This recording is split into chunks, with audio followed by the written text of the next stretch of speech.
What's up, everybody? Welcome to my channel. Thanks for tuning in. So today I just want to give you a couple of tips and tricks for this Iron Baltic plastic skid plate. Now this is on a 2020 Polaris XP Sportsman 1000, and it is kind of challenging some parts of this job because obviously you have to have a way to properly lift it up, because if you're working on the ground, this is gonna suck. Like literally, you need to have this thing up and accessible. Now, a couple things I ran into just in case you guys don't know this: the bumper will not fit without taking it off. It seems like on the website it said that it wouldn't fit at all, but what I did was I took it off, I installed everything, and by the way, I had to loosen all this up here to get everything fitted. And that's another thing I would recommend also, is don't tighten everything right away. So get everything in place, leave it, don't leave it to where it's flopping around, but leave some space to tighten up, and then when you're done, tighten everything. But on the website it said that this wouldn't fit, but in the end I ended up getting it to fit without any trimming or any Dremel, as you can see. I don't know how I did it, but I'm super happy that I did not have to trim that. So that's definitely a plus. The directions are really just yikes. They really could have done a better job at being a little bit more organized and not like stuffing so many like numbers, and not numbers, so many letters into one little space. I think you guys know what I'm talking about if you've seen the directions. They do like each washer, nut, and bolt has a number, and that number's on the bag. And then on the diagram they put all the numbers side by side, and they have these arrows that are going to each one. It's just extremely confusing, and it literally takes studying to figure out the directions. You gotta look at them, you gotta figure it out. It's pretty darn tricky, I will say that. So first thing, what I'm gonna suggest is you have all your brackets that are in the actual package. I would go through and make sure, for instance, let me see if I can show you guys, because I have this thing lifted up. So there's a bracket that goes on the rear shock right here.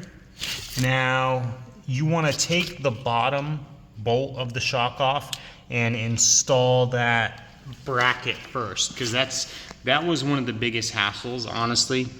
And you'll know, you get the skid plate in its place and put the bracket on, and basically I believe the brackets go on this side, so like the furthest inner side. A couple weird things, which I'm gonna have to cut these off. They wanted these sticking up here, which was kind of weird, so I'm gonna end up trimming those off, but I actually reversed it. I think it's supposed to be the other way around, and I know that, but I didn't want something sticking up here so you like step on it and it goes through your shoe. That would have been kind of weird. Another thing I wish they would have done is powder coated or painted all these bolts, because I mean it does look cool, but I just don't know what the end result, if they're gonna rust or what they're gonna do, but that would have been another cool thing. This is all the stuff that I had to remove. So here's the bolts here. These bolts are these here, 1 and 2. I had to remove those. You have to remove this oil filter cover. These 2 skid plates, 1 and 2, which go on the belly there. Those are what I had to remove to get off, or to get these on, basically.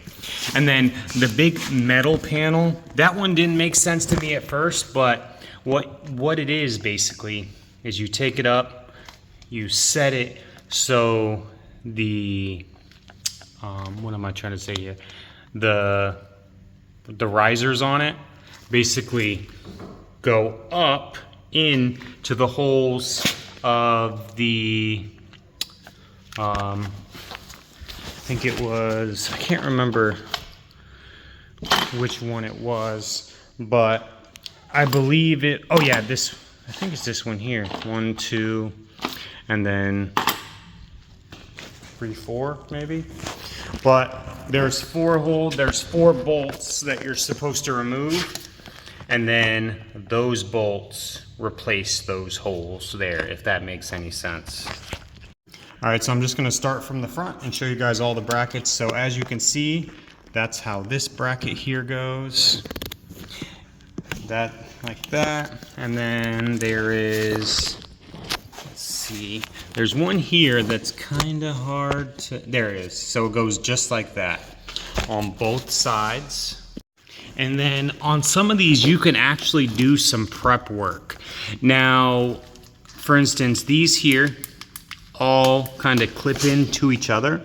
So they have the square bracket, and what you can do is you can, on this side here, you can put the screw in and screw the bracket on, and then once you're ready, you can just put everything together instead of putting the bracket on once you get everything together, you know.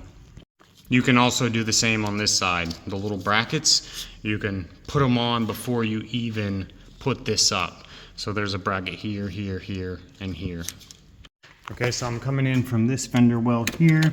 As you can see, that bolt and nut just goes up and through and connects right here. And then you got a couple more brackets in there that just, here, let me see if I can get this camera in here. Sorry, it's not going to be perfect, but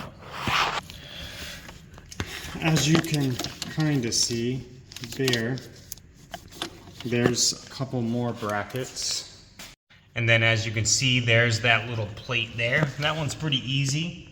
It is kind of tricky to get in place, but all you got to do is bolt it up right there, and then boom, you're done. On the rear, as you can see, there's 2 sets of arms, and then you have those brackets that go like that, and then these brackets that go like that. And then you got one more for this one, which is, see, let me go get a light so I can show you. And then as you can see, there's another bracket that I had to put right there. And that one's just held on by one bracket. Literally. It goes, let's see if I can get a better angle on this side. I'm usually not this disorganized, but I really decided to make this video afterwards because I didn't see any online, and some of you might be mad that I didn't go through the whole process, but maybe I will next time. The trick with getting these is make sure the ATV is suspended in the air, and then once you remove the rear shock bolt, it'll just come right out. But if you have pressure on it, it's gonna be really hard to do. And I would do it before you do anything, because you can't put a jack on that because it's so slippery and it's gonna move, you know? So anyways, I hope that this video possibly helped you out in some way. I know it's not a full video. I apologize. I did want to do the whole, you know, shebang, but my work schedule and everything else really did not allow it. But anyways, guys, I hope this video helped you in some way. Hope you'll have a good one. Peace.